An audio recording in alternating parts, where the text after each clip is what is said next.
हरे कृष्णा मामनी पाल माता जी पंचम प्रणाम। भक्तों को पंचांग प्रणाम। हरे कृष्णा। कृष्ण मोहन प्रभु जी हरे कृष्णा। दंडवत प्रणाम माता जी। हरे कृष्णा। हरे कृष्णा मामनी माता जी हरे कृष्णा। सभी भक्तों को दंडवत प्रणाम। गुरु जी को पंचांग प्रणाम।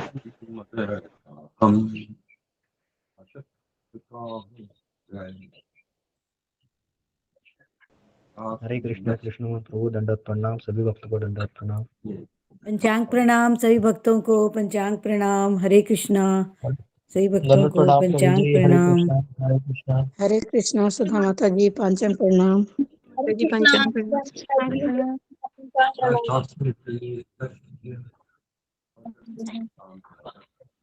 प्रणाम।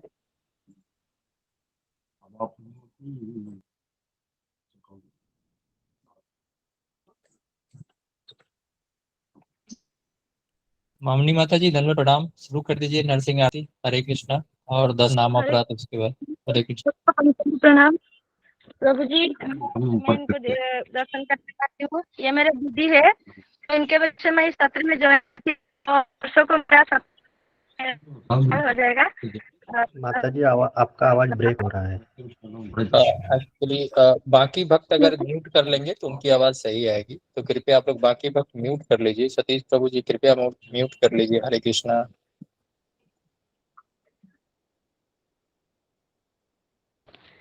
जी माता जी अब बोलिए। हरे कृष्णा। अभी मेरी आवाज जी,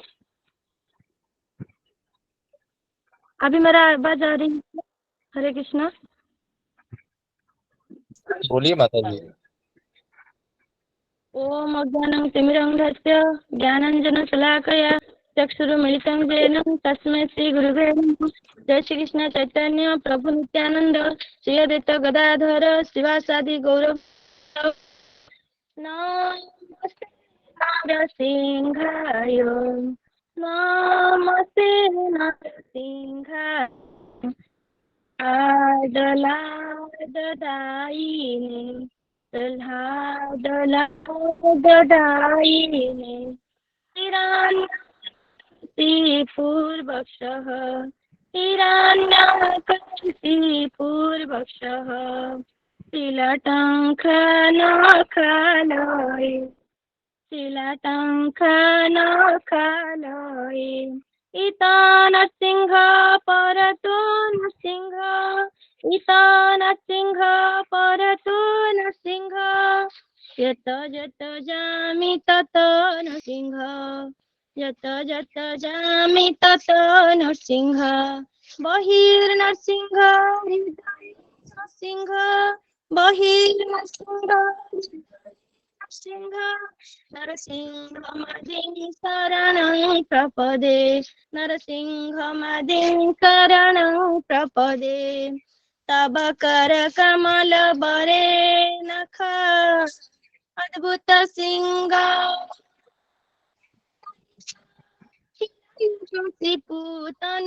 पूतनुभृङ्गम् केशवधृत नरहरि रूप जय जगदीश हरे जय जगदीश हरे जय जगदीश हरे जय नरसिंहदेव नरसिंहदेव नरसिंहदेव जय नरसिंहदेव जय प्रह्लाद महाराज जय प्रह्लाद महाराज प्रह्लाद महाराज जय प्रह्लाद महाराज जय जय प्रभुपाद प्रभुपाद प्रभुपाद जय जय प्रभुपाद जय जय गुरुदेव गुरुदेव गुरुदेव जय जय गुरुदेव निताय गौर हरि बोल हरि बोल हरि बोल निताय गौर हरि बोल।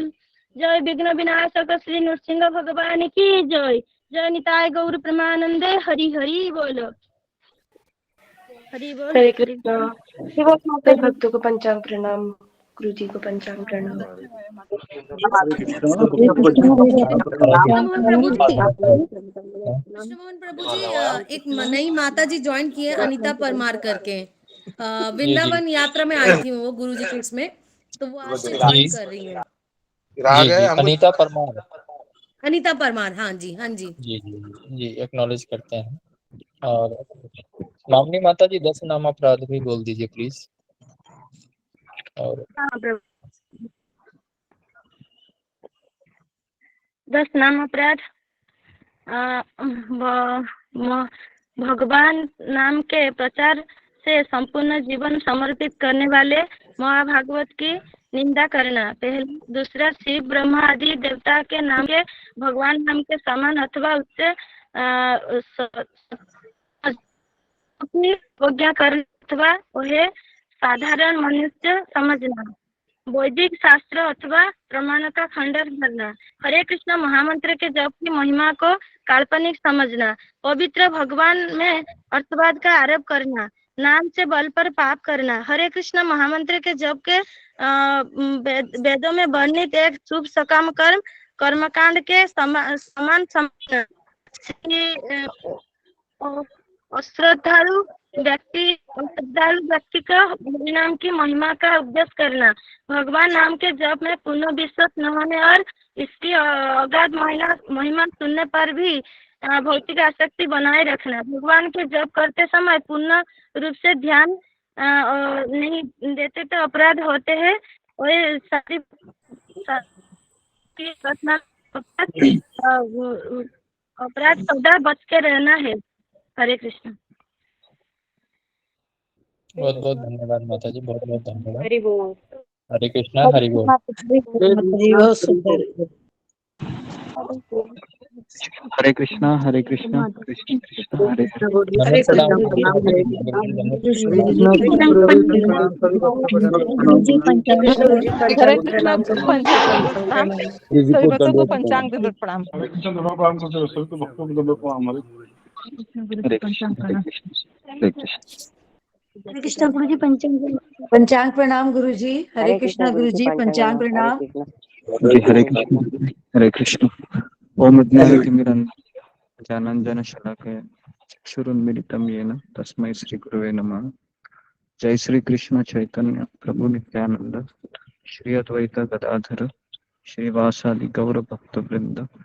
हरे कृष्णा कृष्णा कृष्णा हरे हरे, हरे राम राम राम हरे हरे। हरे कृष्णा। सबका स्वागत है सत्र में। पंचांग प्रणाम दंडवत प्रणाम। जी हरे कृष्णा सबको। हरे कृष्ण। हरे कृष्ण गुरुजी पंचांग प्रणाम। जी हरे हरे कृष्ण। कृष्ण सभी भक्तों को पंचांग प्रणाम। हरे कृष्ण। तो अभी हम जी, तो आज किसका टर्न था बताने का, तो वो कृपया करके जल्दी जल्दी बताइए।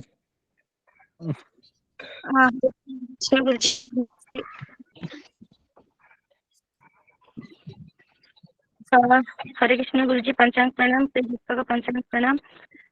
कल आपने गुरुजी 18वां अध्याय में चर्चा किए थे और 18वें अध्याय से पहले आप गीता का 17वां कार्य और बताया कि अपने माता जी आपकी आवाज कट रही है। हरे कृष्णा अभी मेरा आवाज आया? हरे कृष्णा। हाँ जी, हाँ हरे जी, कृष्णा अभी मेरा आवाज आया? हाँ जी। हाँ, तो गुरुजी आपने बताया कि जो 18वां अध्याय को नहीं समझ 18वां अध्याय दूसरे अध्याय पे खत्म होते हैं गीता। तो आपने बताए थे कि 18वां अध्याय पढ़ते हैं वो पूरा गीता समझ जाते हैं। और आपने बताए थे कि यज्ञ दान और तप की जीवन में त्यागना नहीं चाहिए।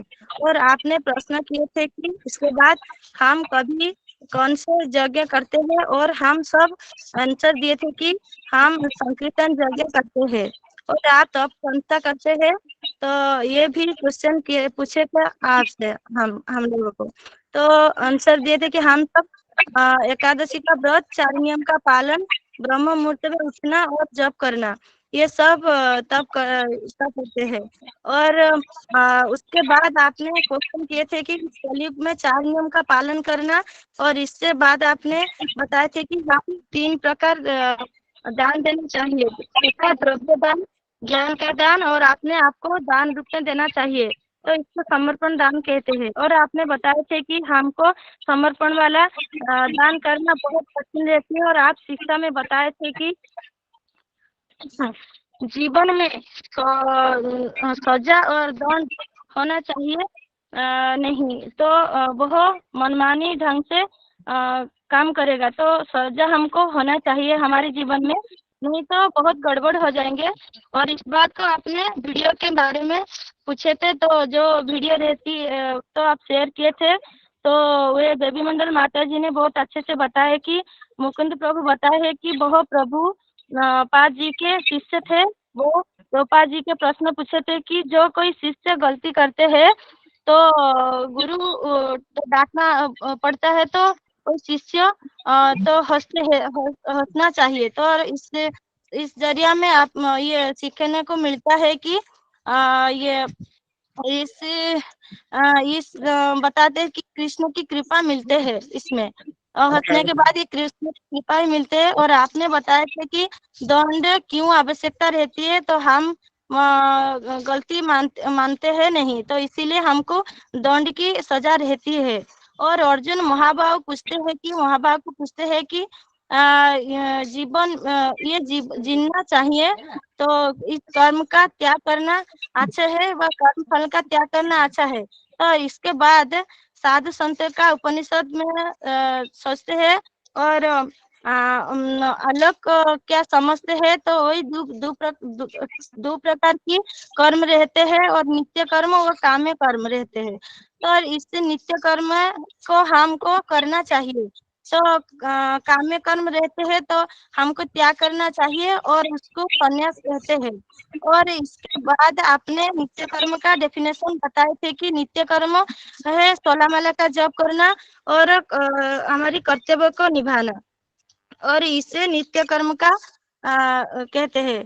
तो और काम्य कर्म मतलब जो हमारी कोई आवश्यकता नहीं है, जो पैसे कमाने के लिए रहते हैं, वो इसको हमारे जीवन में नित्य कर्म नहीं छोड़ना चाहिए, जथा हमारे जीवन में नित्य कर्म को नहीं छोड़ना चाहिए, जथा यज्ञ दान तप। इसके बाद आपने सकाम कर्म को बारे में बताए थे कि सकाम कर्म को दोष पूर्ण समझकर त्याग देना चाहिए। इसके बाद अर्जुन भगवान से सूचना चाहते हैं कि इसके बारे में और भगवान अर्जुन को ये बताते हैं कि त्याग 3 प्रकार के रहते हैं, यथा सतोगुणी त्याग, रजोगुणी त्याग और तमोगुणी त्याग।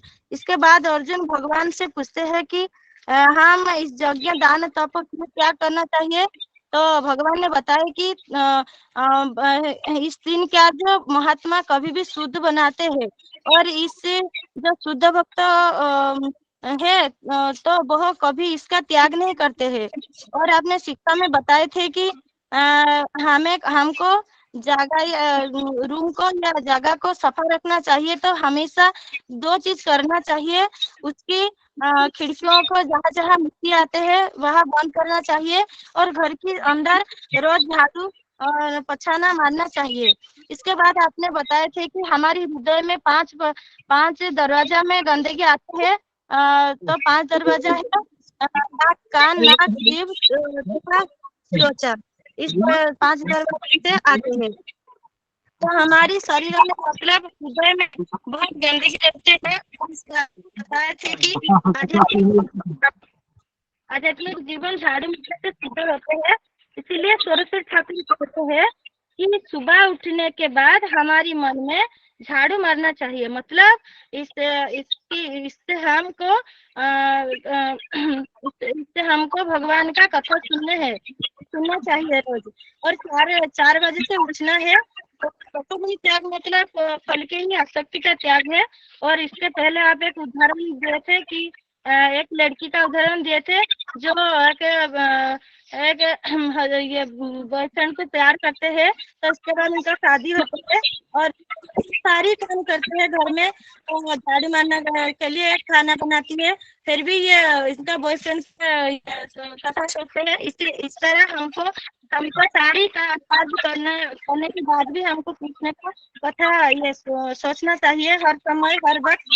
इससे पहले तो आपने राजसिक त्याग मतलब नियत कर्म का त्याग कहते हैं। राजसिक त्याग मतलब नियत कर्म का त्याग करता है, मतलब जब नहीं करता है तो तमोगुणी मतलब कर्तव्य को छोड़ देना, नहीं करना। और इसके बाद आपने बताए थे कि हम घर नहीं छोड़ना चाहिए, जितने कष्ट मिलते हैं तो घर में रहना ही चाहिए और हमको कर्तव्य बुद्धि से हम घर को संभालना चाहिए। इसके बाद आपने बताया थे कि भक्ति जगह में ओके, हरे कृष्ण, धन्यवाद हमारी माता जी। हरे कृष्ण। ओके हरी बोल, बहुत बहुत बढ़िया सुंदर माता बताया जी, माता जी। बढ़िया माता जी, बढ़िया बताया माता जी। जी जी जी। क्षमा की मुझे हिंदी नहीं आता है। हरे कृष्ण। बहुत सुंदर बताया माता जी। जी, तो अभी हम आगे बढ़ते हैं, हमारा 18वां अध्याय आज हम पूरा करते हैं। तो हमारे पास 45 मिनट्स है। तो सबका स्वागत है सत्र में। तो कल हमने चर्चा किए थे कि पहले जो 6 अध्याय है वह भगवत गीता के पहले 18 श्लोक है ना। और उसके बाद फिर हमने देखा था कि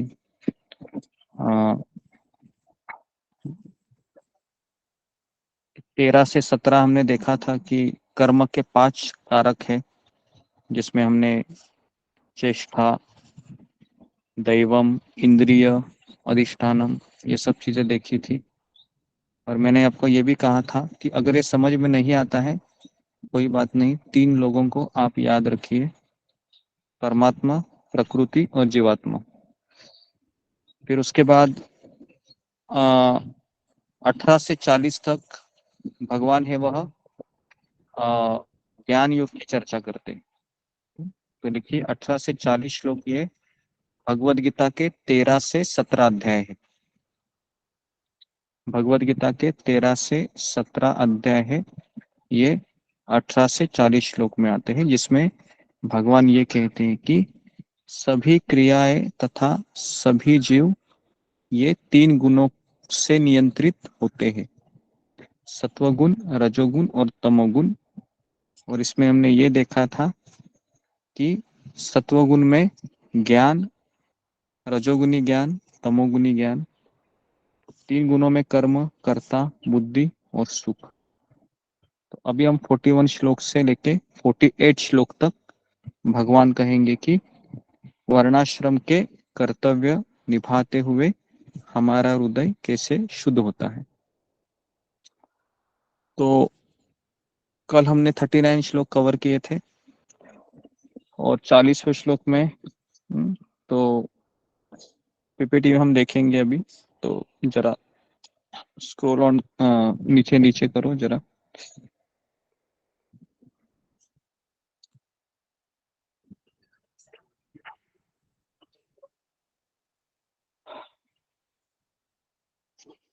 जी,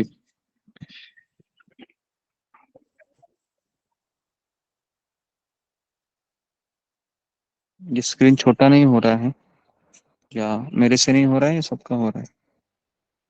हमारा भी नहीं हो रहा गुरुजी। गुरुजी हमारा भी नहीं हो रहा है। जी, थोड़ा स्क्रीन को छोटा करो वैशाली।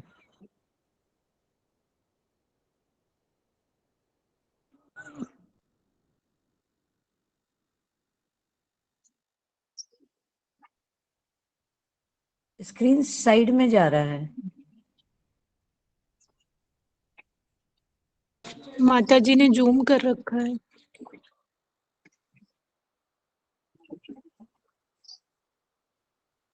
जी, अभी ठीक है, अभी स्क्रॉल करो।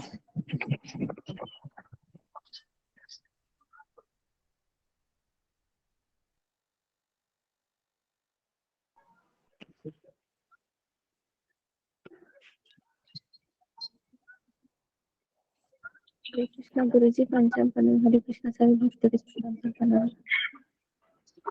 ओके, तो श्लोक क्रमांक 39 श्लोक सुनने के बाद अर्जुन के मन में ये प्रश्न आता है कि कौन ऐसा व्यक्ति है जो 3 गुणों से प्रभावित नहीं है।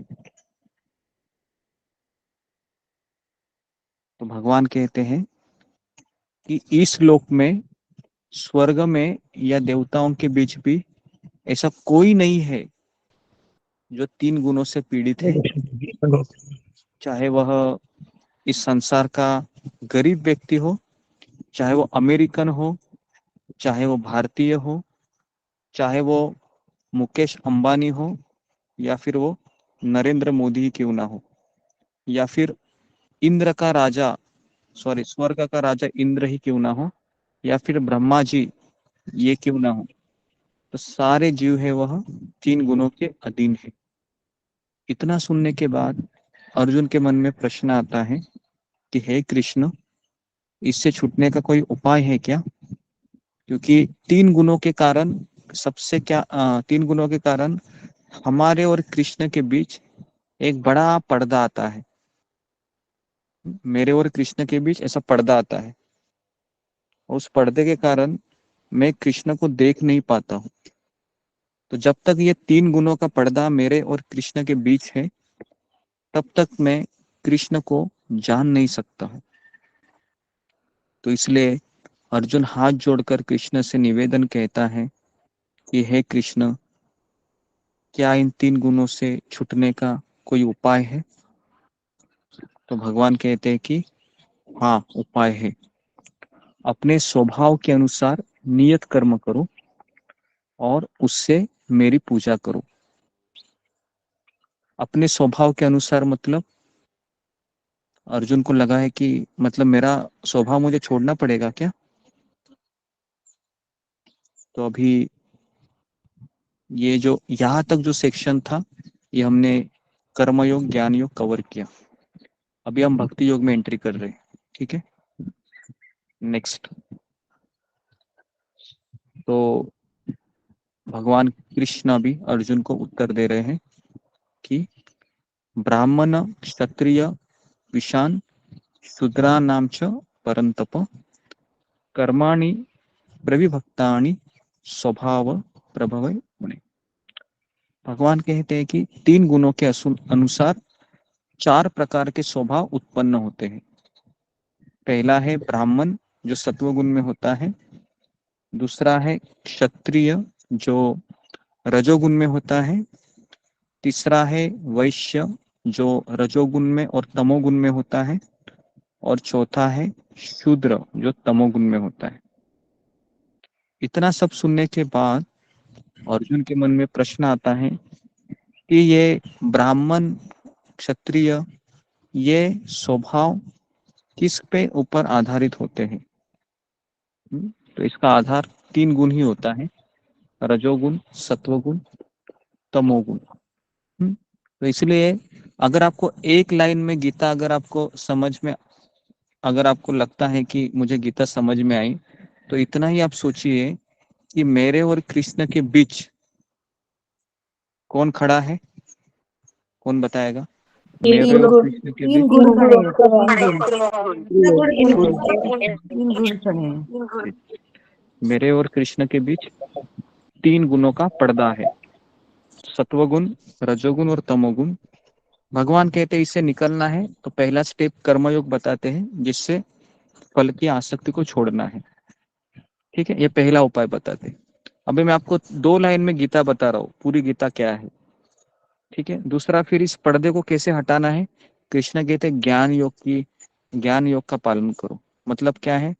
अपने आसक्ति को छोड़ के जब तुम्हारा हृदय शुद्ध होगा ना, तो तुम इस पर्दे को जान सकते हो, निकाल नहीं सकते हो।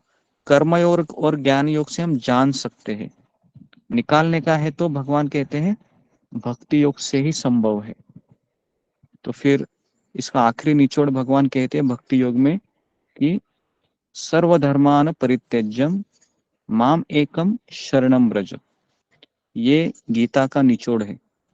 भगवान कहते हैं सारे धर्मों को छोड़ो, केवल मेरी शरण में आ जाओ और तुमको इस संसार में किसी के आगे हाथ फैलाने की आवश्यकता नहीं है। क्योंकि हम किसके सामने हाथ फैला रहे हैं? हम 3 गुणों के सामने हाथ फैला रहे हैं, क्योंकि सामने वाला व्यक्ति भी 3 गुणों वाला है, बराबर ना? अगर आप मान लो कि किसी कंपनी के मैनेजर के पास भी जाते हो, तो मैनेजर मुझे बताइए 3 गुणों से अधीन है या 3 गुणों से मुक्त है? बताओ। अधीन उन है, गुणों के अधीन अधीन है। है। अधीन है। 3 गुणों से अधीन, तो इसलिए अगर आप उसके पास भी जाओगे तो भी आप किसके नियंत्रण में आते हो? फिर 3 गुणों के ही 3 गुणों नियंत्रण में। के। गुणों के नियंत्रण में। तीन गुणों के। तो इसलिए अगर आप ब्रह्मा जी तक भी जाएंगे, इंद्र ब्रह्मा जी, तो भी हमको 3 गुणों से मुक्त कोई नहीं कराने वाला रहेगा। एक ही व्यक्ति मुक्त करा सकता है, वह है कृष्ण और कृष्ण के शुद्ध भक्त। तो इतना कहने के बाद अभी भगवान वापस कह रहे हैं कि देखो अर्जुन, अपने अपने कर्म के गुणों का पालन करते हुए व्यक्ति सिद्ध हो सकता है। गुणों का पालन मतलब अर्जुन को समझा नहीं। ये भगवान आप बहुत ही अभी ऐसे ऐसे मुझे कुछ बता रहे हैं कि मुझे समझ में नहीं आ रहा है कि कर्म के गुणों का पालन करना मतलब। तो भगवान कहते हैं कि भगवान है, परमेश्वर है, सभी के स्रोत है और सर्वव्यापी है। तो इसका अर्थ क्या है? वापस अर्जुन प्रश्न पूछता है, क्या इसका तात्पर्य है प्रभु? तो भगवान कहते हैं कि अपने कर्म और उस कर्म से जो फल मिलता है ना, वह मेरी आराधना, भगवान कहते हैं कि मेरी आराधना करके करो। तो इसका अर्थ यही है कि प्रत्येक व्यक्ति अपना कर्म करते हुए उस सर्वव्यापी भगवान की उपासना करके पूर्णता प्राप्त कर सकता है। तो आज ही हमने सुबह भागवत में बताया था, धर्म स्वनिष्ठितम पुंसा विश्वक्सेन तथा सुय ना उत्पादयत रति श्रम एव ही केवलम। है ना? अगर हमारा कर्म करते हुए भगवान के प्रति 1% भी आकर्षण उत्पन्न नहीं होता है, तो वह कर्म क्या है? गधे का परिश्रम है। समझ में आ रहा है आपको? तो इसके लिए बहुत जरूरी है कि मैं काम कर रहा हूँ तो हमेशा चेक करना चाहिए, क्या मेरा मन कृष्ण की तरफ जा रहा है या मेरा मन 3 गुणों की तरफ जा रहा है। तो इतना सब बताने के बाद अर्जुन के मन में वापस प्रश्न आता है कि ब्राह्मण तो सत्व गुण में होता है, तो वैसे बनना बेहतर नहीं है क्या? क्योंकि ब्राह्मण तो बहुत अच्छा है ना, सत्व गुण में होता है। कृष्ण कहते हैं कि स्वभाव के अनुसार कर्म करो। तुम्हारा स्वभाव क्या है अर्जुन? पहचानो। तुम्हारा स्वभाव क्या है अर्जुन? तुम क्षत्रिय हो, है ना? अगर कोई स्त्री है ना, अगर पुरुष का अगर वो अभिनय करेगी घर में, तो क्या वो सुखी रहेगी क्या? या पुरुष है, वो स्त्री बन जाएगी घर में, है ना, रोज वो झाड़ू मारेगी, मान लो पुरुष कपड़ा धोएगा, तो क्या वो खुश रहेगा? नहीं रहेगा, है ना? और अगर कोई स्त्री भी घर के अभी बाहर चली जाएगी जॉब करने के लिए, है ना, और अपने बच्चे को ऐसे घर में रखा है, तो दिन भर वो अपने बच्चे के बारे में सोचती रहेगी काम करते हुए भी। तो इसलिए अपना अपना स्वभाव के अनुसार हमें कर्म करना चाहिए। तो इतना सब बताने के बाद फिर भी अर्जुन कहता है कि मैं समझा नहीं। तो भगवान अभी कहते हैं कि देखो अर्जुन, प्रत्येक प्रयास है वह दोष से ढका हुआ है। दोष से ढका हुआ है, इसका अर्थ है कि जिस प्रकार से अग्नि है वह धुएं से आवृत्त होती है ना? अगर आप देखोगे, अग्नि दिखने में ऐसा लगता है कि पीला कलर है, लेकिन जैसे आप अग्नि को शिथिल होते हुए दिखाई दोगे तो तुरंत उसमें से धुआं प्रकट होता है जो काला होता है। तो वैसे हमारा पूरा बदन काला होता है। तो इसलिए कोई भी आप प्रयास करोगे ना उसमें दोष रहता ही है। तो इस तो तो इतना सब बताने के बाद भी, क्योंकि उसमें अच्छाई भी होती है और बुराई भी होती है, कोई भी कर्म करोगे तो उसमें अच्छाई और बुराई दोनों होती है। लेकिन आपका फोकस कहाँ पर है? अगर आपका फोकस बुराई पे है तो आप वही कर्म करके डिप्रेशन में जाओगे, और अगर आपका फोकस अच्छाई में है ना, तो आप हमेशा वही कार्य करते आगे बढ़ोगे। जैसा मुझे बताओ, अगर कोई बगीचे में तितली और मक्खी दोनों जाती है, तो अभी मुझे बताइए तितली कहाँ पर बैठेगी और और मक्खी कहाँ मक्खी पर कहाँ पर? बैठेगी? तितली फूल पर बैठेगी, मक्खी बैठेगी और मक्खी फूल पर। जी जी, आप फिंगर को रेस कीजिए, है ना, मुझे समझ में नहीं आ रहा है जी। ओके, कृष्णा तिवारी बोलो। हाँ प्रभु जी, फूल पे बैठेगी प्रभु, फूल पे। नहीं, मक्खी और तितली कहाँ पर बैठेगी? मक्खी मक्खी तो प्रभु जी कहीं भी बैठेगी, जड़ पे बैठेगी जहाँ कुछ ठंडा रहेगा, लेकिन तितली तो फूल पे बैठेगी। ओके ओके, ठीक है। हाँ, इंदु तनेजा।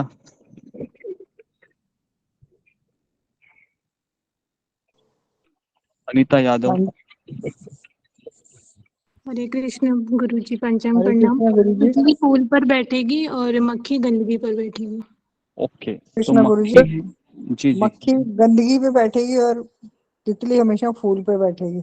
जी। तो मक्खी है वो हमेशा गंदगी पर बैठेगी, जहाँ पर विष्ठा किसी ने की है उधर ही जाएगी। लेकिन तितली है वह फूलों पे बैठेगी। उसी तरह से जो कोई भी कर्म करता है, अगर उसका फोकस अच्छाई में है तो वह तितली की तरह है, और जिसका फोकस बुराई पे है वह मक्खी की तरह है। तो इसलिए कोई भी कर्म है ना, इस संसार में ना अच्छा होता है ना बुरा होता है। अच्छा और बुरा हमारी मानसिकता होती है। समझ में आ रहा है? वापस मैं रिपीट कर रहा हूँ, इस संसार में कोई भी कर्म ना अच्छा होता है ना बुरा होता है, हमारी मानसिकता ही अच्छी और बुरी होती है। तो इसलिए अगर हम दुर्योधन जैसे लोगों के साथ रहेंगे तो हम उसी के अनुसार हो जाएंगे, और अगर हम पांडव जैसे भक्तों के साथ रहेंगे तो हमारी चेतना तितली की तरह हो जाएगी। है ना? समझने के लिए बहुत आसान है, कोई मुश्किल नहीं है। तो कृष्ण हमको यही ज्ञान, है ना, बता रहे हैं, है ना। अगर मतलब ये गुरु की संगति संगति संगति के हिसाब से ना, ऐसा है कि संग हम जिसका करेंगे वैसा। जैसी संगति बैठी है वैसा ही फल होए। तो इसलिए कृष्णा बार बार अर्जुन को यही बताना चाह रहे हैं कि तुम क्षत्रिय हो, तुम युद्ध करो, दुर्योधन को मार डालो। ये मत सोचो कि इससे मुझे आनंद मिलने वाला है कि नहीं। कृष्ण बार बार बताना चाह रहे हैं अर्जुन को कि ये युद्ध तुम्हारे आनंद के लिए नहीं हो रहा है। ये युद्ध किसके लिए हो रहा है? धर्म की स्थापना करने के लिए हो रहा है। समझ में आ रहा है? युद्ध क्यों हो रहा है? धर्म की स्थापना करने के लिए हो रहा है। तो इसके लिए तुम्हें अगर तितली की तरह बनना है तो मैं तुम्हारा गुरु हूं, मैं जो तुमको कहने जा रहा हूं ना उसी के अनुसार कार्य करो। अगर तुम्हारी मन का अगर तुम सुनेगा तो तुम्हारा स्वभाव मक्खी की तरह बन जाएगा। ओके, तो अभी इसमें शिक्षा यही हमको प्राप्त होती है कि कृष्ण ने सभी को अद्वितीय बनाया है। अद्वितीय मतलब हर एक व्यक्ति में एक अलग अलग क्वालिटी है, हर एक व्यक्ति में, है ना। कोई फूलों की माला अच्छे से बना सकता है, कोई कीर्तन अच्छे से कर सकता है, कोई कथा अच्छे से कर सकता है कि नहीं, कोई खाना अच्छे से बना सकता है कृष्ण के लिए। तो हर एक व्यक्ति है, अलग है, यूनिक है ना। तो इसलिए हमें दूसरों की गुणों को स्वीकार करते हुए उसको सराहना करनी चाहिए, है ना। जैसे अभी हाथी और शेर है ना, बराबर है। अगर हाथी और शेर में अगर रनिंग कंपटीशन हो तो कौन जीतेगा? तो उसमें शेर जीतेगा। शेर जीतेगा। और अगर शेर और हाथी में अगर वेट लिफ्टिंग का कंपटीशन हो तो उसमें कौन जीतेगा? जीतेगा। जी। तो हर एक व्यक्ति अलग अलग है। अगर हाथी ये सोचेगा कि मेरे से तो शेर अच्छा है ना, ये रनिंग बहुत अच्छा करता है, तो डिप्रेशन में जाएगा वो। लेकिन अगर हाथी ये सोचेगा कि मेरे में एक गुण है कि मैं वेट लिफ्टिंग अच्छा करता हूँ, है ना, तो वो हमेशा डिप्रेशन में नहीं जाएगा। हमारा प्रॉब्लम क्या है ना, हम अपने आप को दूसरे से कंपेयर करते रहते जिंदगी भर, है ना। पड़ोसी से हम कंपेयर करते रहते, है ना, कि इसके पास 2 BHK फ्लैट है, इसके पास 4 व्हीलर है, और अपने आप को कोसते रहते जिंदगी भर। तो इसलिए व्यक्ति कभी सुखी नहीं हो पाता जिंदगी में, दुखी रहता है वो। ओके, तो यही बात यहाँ पर कृष्ण अर्जुन को बता रहे हैं। ओके, तो अभी हम 49 श्लोक में जा रहे हैं, जहाँ पर कृष्ण कह रहे हैं कि निष्काम कर्मयोग, और दिखाई नहीं दे रहा है जी, निष्काम कर्मयोग, और उसके बाद है किसी को दिखाई दे रहा है स्क्रीन में? ये मुझे ही नहीं दिखा दे रहा। नहीं नहीं, थोड़ा नीचे और थोड़ा नीचे आ जाइए। अब आया गुरु जी, अब आ गया। हाँ, शायद मेरा नेट का कनेक्टिविटी है कम लगता है। नहीं गुरु जी नहीं, वो आगे बढ़, हाँ अभी आ जाए, अभी आपको दिखाई हाँ, देगी। अभी आया जी। तो देखिए, निष्काम कर्म योग, ब्रह्मस्तर, शुद्ध भक्ति और कृष्ण, तो इस तरीके से व्यक्ति प्रोग्रेस करता है ना। निष्काम कर्म द्वारा वो पहले ब्रह्म की प्राप्ति करता है। ब्रह्म की प्राप्ति मतलब वह बेसिकली वो आत्मा को पहचान लेता है कि मैं आत्मा हूँ, शरीर नहीं हूँ। और उसके बाद फिर वह शुद्ध भक्ति से एंट्री करता है ना। शुद्ध भक्ति मतलब कि वह अहेतु की, बिना कारण की होनी चाहिए। मैं कृष्ण से प्रेम करती हूँ, मैं कृष्ण से प्रेम करता हूँ। क्यों करता हूँ? क्योंकि वो मेरे पिता है, उन्हीं ने मुझे पाल पोस कर बड़ा किया है। तो इसके लिए मेरा कोई मतलब नहीं है, मेरा एक कर्तव्य है, दायित्व है ना। तो इसके लिए एक निस्वार्थ भाव होना चाहिए। और शुद्ध भक्ति के बाद कृष्ण प्राप्त होते हैं। ओके, तो शुरुआत कहाँ से होती है? असक्त। असक्त मतलब निष्काम कर्म। 49 हो गए। नेक्स्ट। तो उसके बाद अभी भगवान सबसे बड़ा राज बताते हैं। भगवान राज बता रहे हैं कि जी, कि कौन मुझे जान सकता है इस संसार में। तो भगवान कहते हैं भक्त्या माम अभिजानाति। अभिजानाति मतलब जान पाना। तो भगवान कहते हैं भक्त्या, भक्त्या मतलब केवल भक्त ही मुझे जान सकता है। केवल, भगवान कहते हैं यावान्यश्चास्मि तत्वतः, इसका अर्थ है तत्वतः जान पाता है मुझे।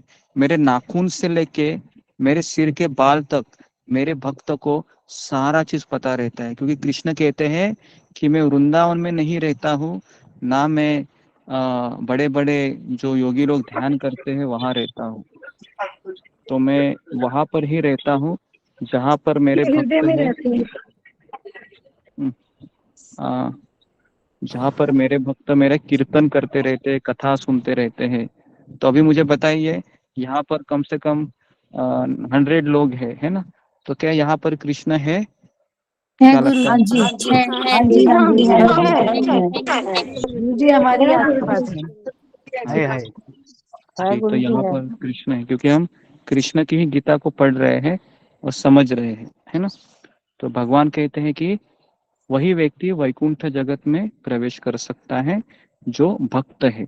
भक्त का अर्थ है कि वो भगवान के हृदय को जानता है कि मेरे कृष्ण को क्या चाहिए, है ना। तो उसको भक्त कहते हैं। नेक्स्ट। तो अभी ये जरा टॉपिक अर्जुन को इंटरेस्टिंग लगता है, क्योंकि कर्म योग, ज्ञान योग ये थोड़ा सा हेवी लग रहा था। तो अभी अर्जुन कह रहा है कि मुझे भक्तिमय कर्म थोड़ा फिर से बताइए। तो भगवान कहते हैं कि अभी मैं तुमको बता रहा हूँ कि कैसे करना है। तो 56 और 57 में बताया गया है कि भगवान कहेंगे कि कैसे करना है। ओके, तो कैसे करना है, तो भगवान कहते हैं कि समस्त प्रकार के कार्यों में संलग्न रह के मेरे संरक्षण में और मेरी कृपा से तुम भक्तिमय कर्म कर सकते हो। ठीक है, 3 चीजें बताई है। पहला है सारे कार्यों को क्या करो, मुझ में लगाओ। ओके, मेरे संरक्षण में रहो और मेरी कृपा से तुम प्राप्त करोगे। करने से क्या लाभ होगा और न करने से क्या हानि होगी, अगला सवाल अर्जुन करता है। तो भगवान कहते हैं कि करने से क्या मिलेगा तुमको, तो भगवान कहते हैं कि तुम सभी अवरोधों को पार कर जाओगे अगर तुम मुझसे प्रेम करोगे या मेरी सेवा करोगे।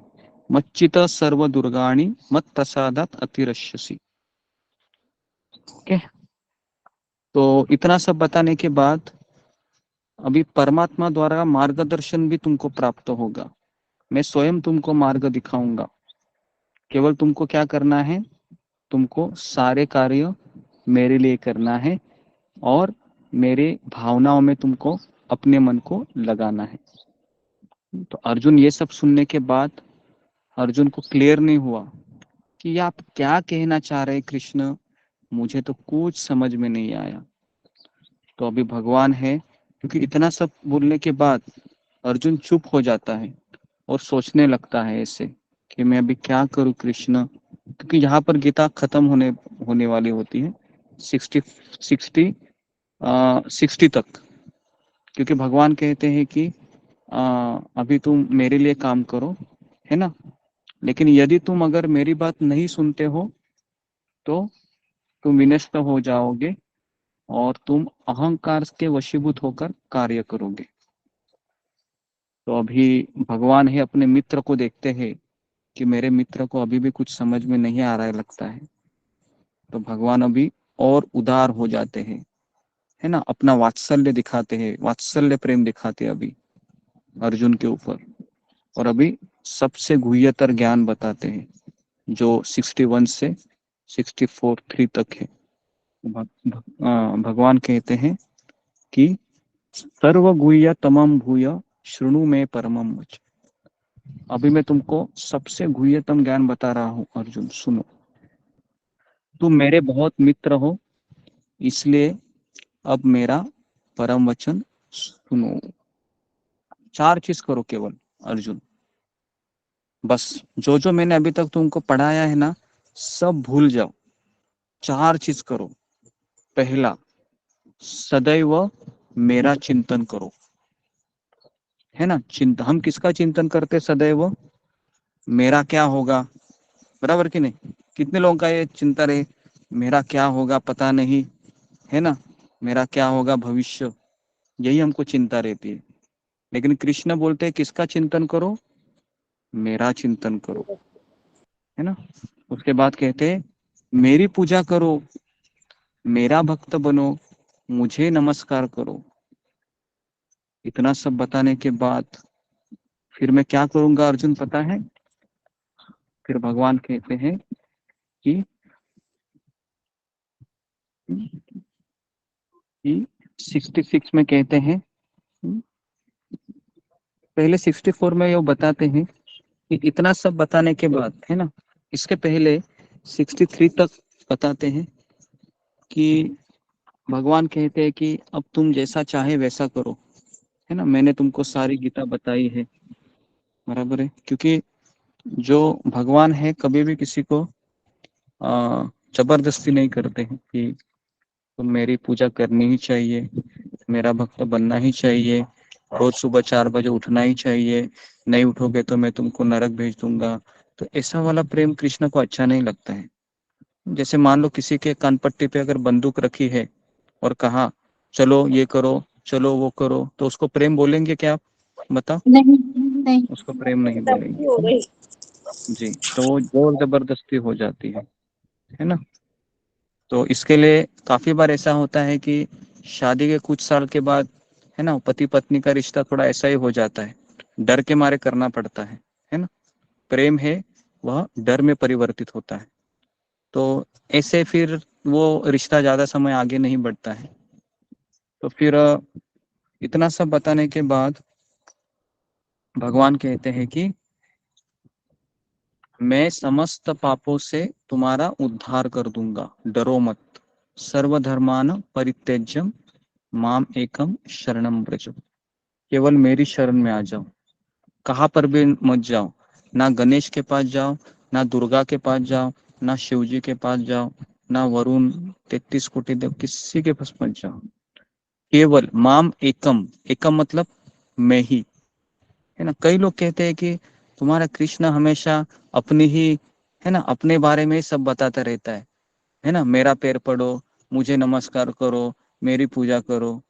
हाँ, ये हमेशा अच्छा नहीं लगता है, थोड़ा सा लिबरल भी होना चाहिए ना। हमारे बाजू में तुम्हारा बोलते हैं कृष्ण, प्रभु ऐसा।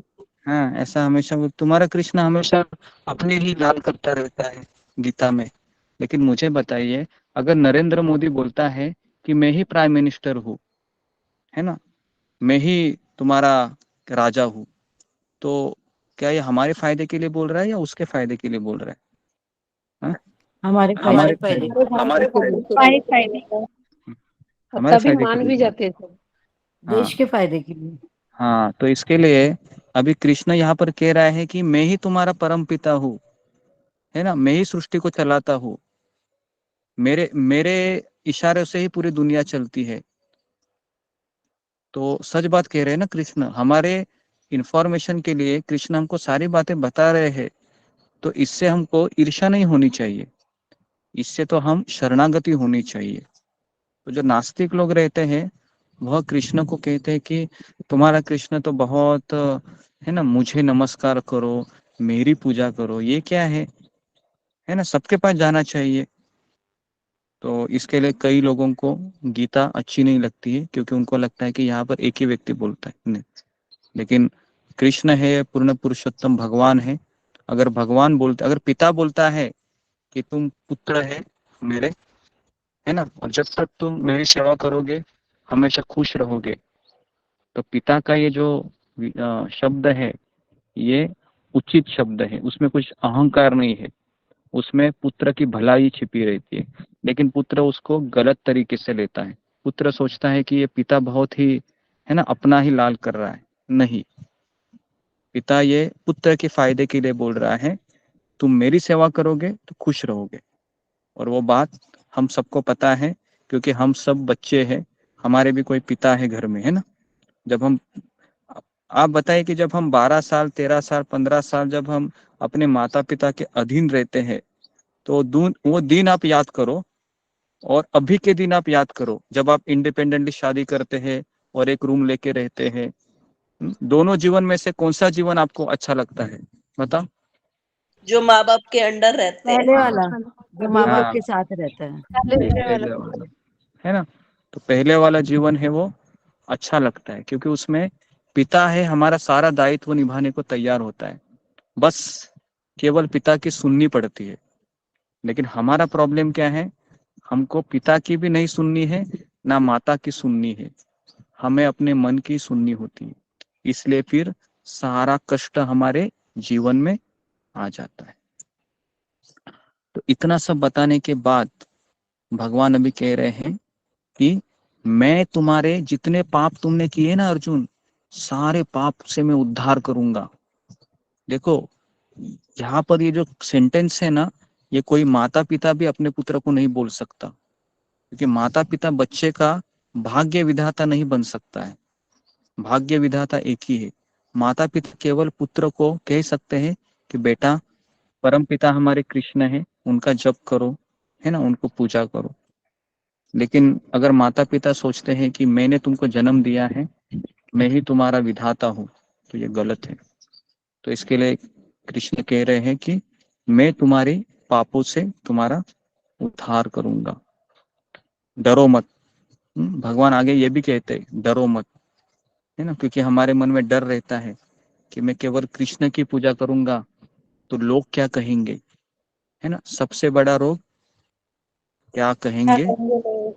लोग, है ना, ये सबसे बड़ा रोग। गुरु जी कृष्ण का चिंतन करेंगे तो चिंतन ही सबसे पहला पॉइंट है कि हम चिंतन किस तरीके से करें और क्या मन में सोचें। अगर ये पहला समझ में आ मैंने जाता है तो पूजा भी हो जी जाएगी। और मैंने पहले बताया था, सदैव मेरा चिंतन करो, इसका अर्थ है कि कृष्ण से मिलने के पूर्व, है ना, हमारी साधना भक्ति है। तो साधना भक्ति में यहाँ पर कृष्ण के शिष्य कौन है? अर्जुन है, बराबर है। तो अर्जुन के गुरु कह रहे हैं कि मेरा चिंतन करो, इसका अर्थ क्या है कि मेरे आदेशों का पालन करो। तो इसके लिए एक शिष्य और एक कृष्ण के बीच में पहले गुरु आता है, बराबर है। तो पहले हमको गुरु के भक्त बनना है, गुरु को नमस्कार करना है ना, गुरु को पहले, है ना, अपनी भावनाओं को लगाना है।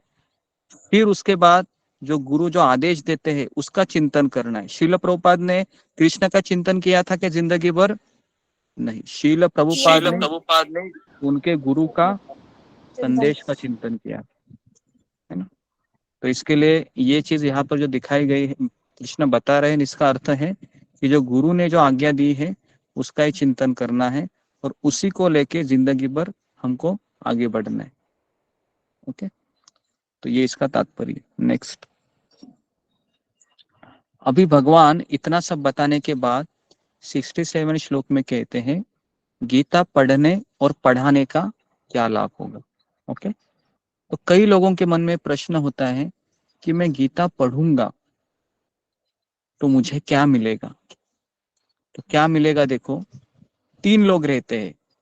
एक पढ़ाने वाला, जहां पर मैं हूं यहाँ पर। दूसरा है पढ़ने वाला, जो आप सभी लोग हैं। और तीसरा है सुनने वाले, जैसे कुछ लोग रिकॉर्डिंग भी सुनते हैं, बराबर है। हमारे ग्रुप में रिकॉर्डिंग भी सुनते हैं या आप लाइव सुन रहे हैं। तो क्या क्या मिलेगा यहाँ पर? अगर कोई पढ़ाना है, पढ़ाने से क्या मिलेगा उसको? शुद्ध भक्ति मिलेगी, मेरा धाम मिलेगा और मुझे वो सबसे प्रिय लगेगा। ये पढ़ाने वाले को भगवान प्रदान करते हैं, जो गीता पढ़ाता है। पढ़ने वाले को क्या मिलेगा?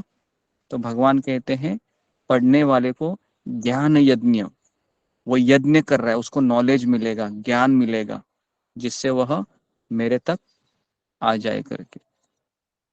और सुनने वाले को क्या मिलेगा? तो भगवान कहते हैं सारे पापों से मुक्त हो जाएगा, सारे पाप। इसके पहले हमने करोड़ों जन्म लिए हैं, सारे करोड़ों जन्म से हम मुक्त हो जाएंगे। आप सोच सकते हो, केवल गीता के 18 अध्याय सुनने से, है ना। और वो कहा जाएगा फिर शुभ लोक, मतलब वैकुंठ लोक में प्रवेश करेगा, केवल गीता सुनने से, गीता का अभ्यास करने से, है ना।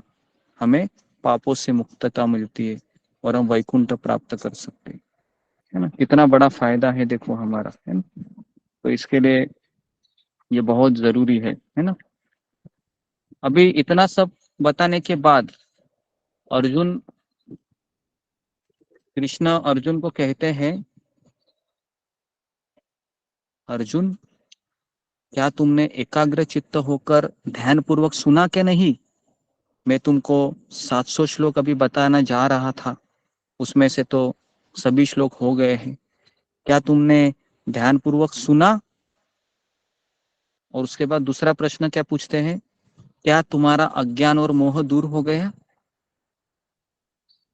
है ना। तो जब जब यहाँ पर गीता का क्लास खत्म होने लगता है ना, तो ये 2 प्रश्न हमेशा पूछने चाहिए, बराबर कि नहीं, जो वक्ता होता है। क्या तुमने ध्यान पूर्वक सुना? तो उत्तर 2 ही मिलता है, हाँ या ना, बराबर है। और उसके बाद क्या तुम्हारा मोह और अज्ञान दूर हो गया? तो इसमें भी 2 ही उत्तर मिलते हैं, हाँ या ना। ठीक है। तो इतना सब बताने के बाद अभी अर्जुन क्या बोल रहा है, देखो।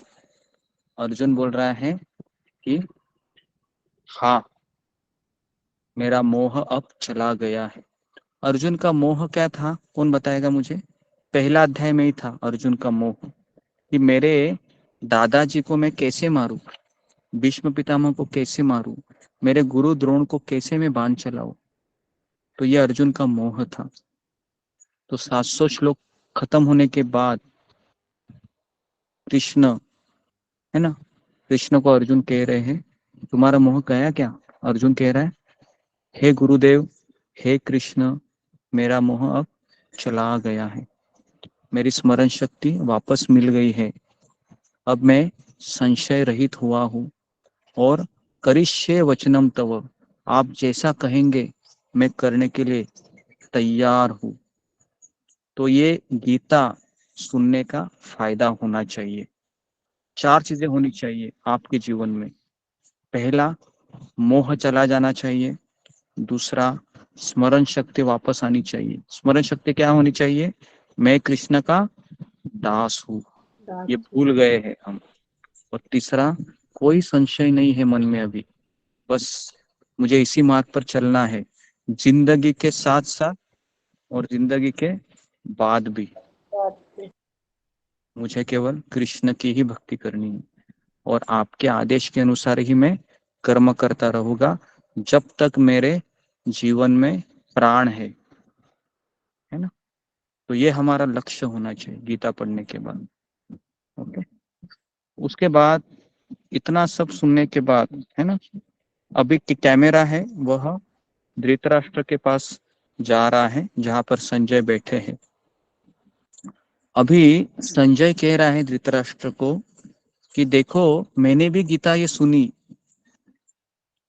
तो संजय कह रहा है कि कृष्ण और अर्जुन की जो वार्ता थी इतनी अद्भुत लगी मुझे कि मेरा शरीर में रोमांच हो रहा है। और वो कहता है इसका सारा श्रेय किसको देते हैं? वो अपने गुरु को देते हैं। व्यास प्रसादात, व्यास प्रसाद मतलब कृपा, व्यास देव की कृपा से ही मुझे ये गीता का ज्ञान समझ में आया। और तीसरा कहते हैं कि संस्मृत्य, संस्मृत का अर्थ है कि पवित्र वार्ता का मैं बारंबार स्मरण करता हूँ। संस्मृत्य मतलब स्मरण करना।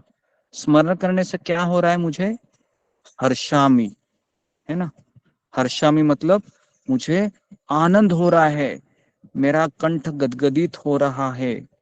और रूप, है ना, रूप अत्यभूतम हरे, और मैं रोमांचित हो रहा हूँ। और पुनः पुनः, है ना, तो हमें गीता कभी कभी पढ़नी चाहिए, एक बार पढ़नी चाहिए क्या? तो यहाँ पर लिखा है पुनः पुनः, वापस पढ़नी चाहिए। ओके, इतना सब बताने के बाद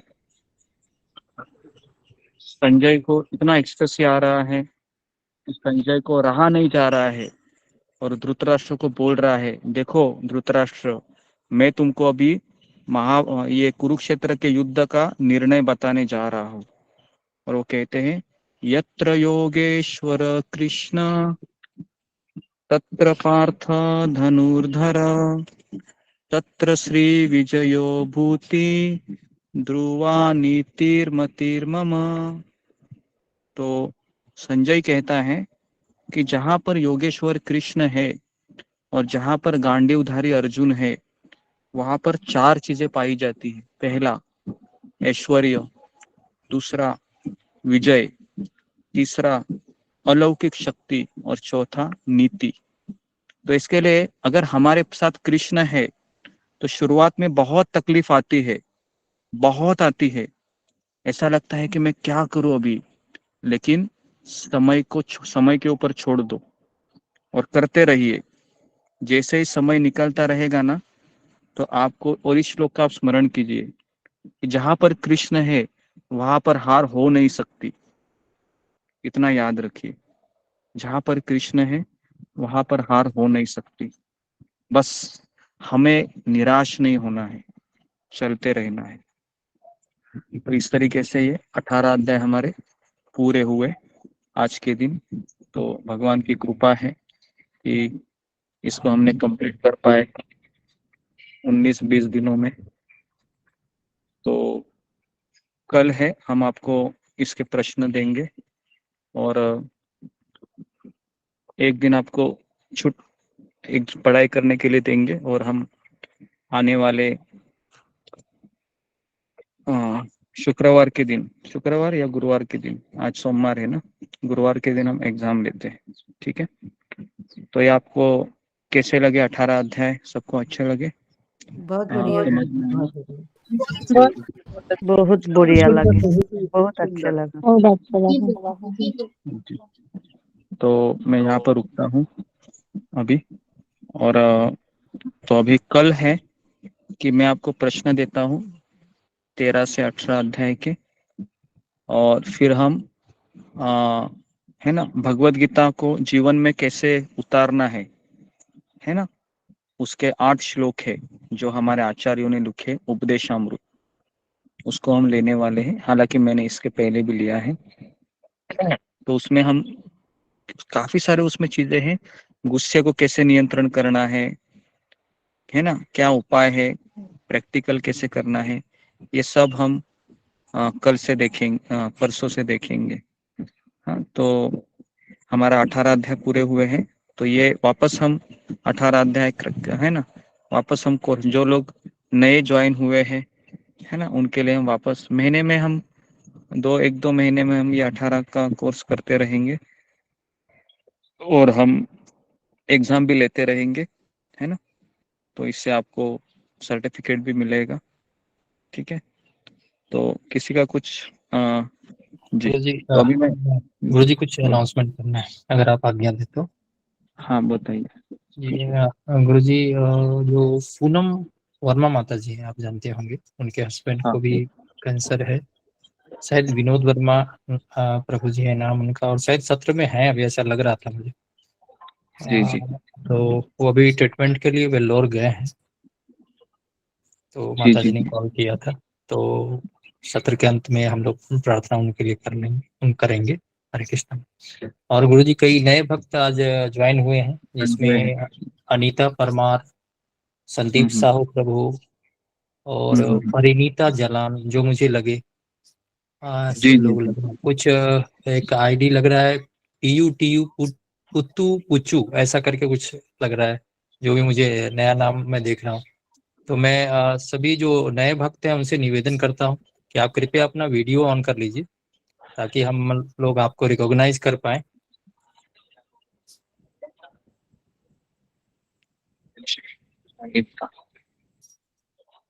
ओके, तो जो लोग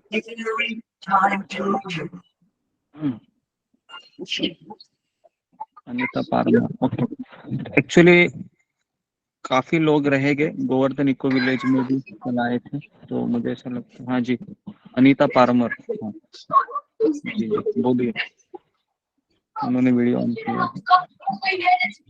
तो आपको हरे सेशन कृष्ण कैसा लगा, गुरु। बताइए, समझ में आया आपको अनीता जी?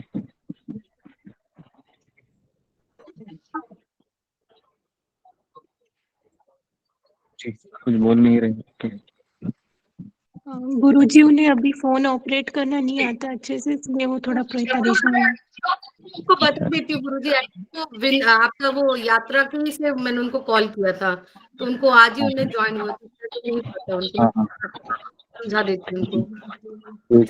ओके, दूसरे ठीक है। संदीप साहू प्रभु जी, कृपया आप भी अपना वीडियो कैमरा ऑन कीजिए। जी जी वो भी नए ज्वाइन किए, उनको भी शायद नहीं पता, मैं उनको उनको भी बता देती हूँ, आज वो दोनों ही ज्वाइन किए हैं। हाँ हाँ परिणीता जलान।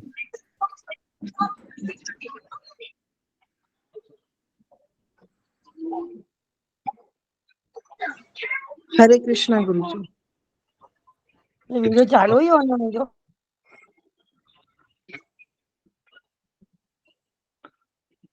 जी परिणीता माता जी, गुरु जी ने पूछा कि कैसा लगा आपको आज का सत्र? बहुत अच्छा लगा। ठीक है, तो आप इसी तरह से आते रहिए, जो भी नए ज्वाइन ठीक है, हुए। ठीक है गुरुजी। धन्यवाद आप सबका।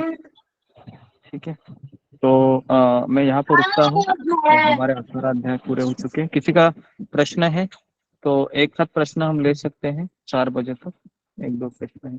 प्रभु जी आपकी तबीयत ठीक नहीं है, आप ज्यादा मत बोलिए। गुरुजी आप आराम करिए अब। नहीं यार, कोई होगा तो ठीक है चले, तो मैं लॉग आउट हो जाता हूँ जैसे भक्तों की इच्छा। जी हरे